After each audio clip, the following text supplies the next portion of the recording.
মিশরে ওমরে ফারুক রাদিয়াল্লাহু তাআলা আনহু আমর ইবনুল আসকে গভর্নর করে পাঠালেন। সেখানে আমর ইবনুল আসের ছেলে একটা প্রতিযোগিতায় রানার আপ হয়েছে, এক মিশরি সেখানে চ্যাম্পিয়ন হয়েছে, কিন্তু গভর্নরের ছেলে ও জিততে পারে নাই। ও রাগে ওই মিশরির গায়ের মধ্যে কয়েকটা লাঠি দিয়ে বাড়ি মেরেছে। মিশরি যে মদিনাতে ওমরে ফারুকের কাছে বিচার দিলেন, আপনার গভর্নরের ছেলে অন্যায়ভাবে আমার গায়ে হাত তুলেছে। সাইয়েদনা ওমরে ফারুক আবার ফরমান জারি করলেন, আসো।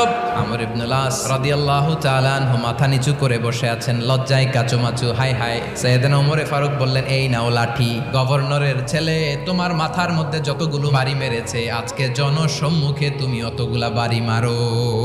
মিশরি গুনে গুনে ততটা মারলেন। এই দৃশ্য দেখে ওমরে ফারুক রেগে মেগে আগুন, আর নিজেকে সামলাতে না পেরে মিশরিরে বললেন, ছেলেরে মারা শেষ হয়ে গেলে এবার বাবার টাক মাথার মধ্যে কয়েকটা বাড়ি মার। আমার পাঠানো গভর্নর আমর ইবনুল আস তার ছেলেকে কেন আদব তারবিয়া কেন শিক্ষা দিতে পারে না? তোমরা আমাদেরকে সুশাসন শিখাও।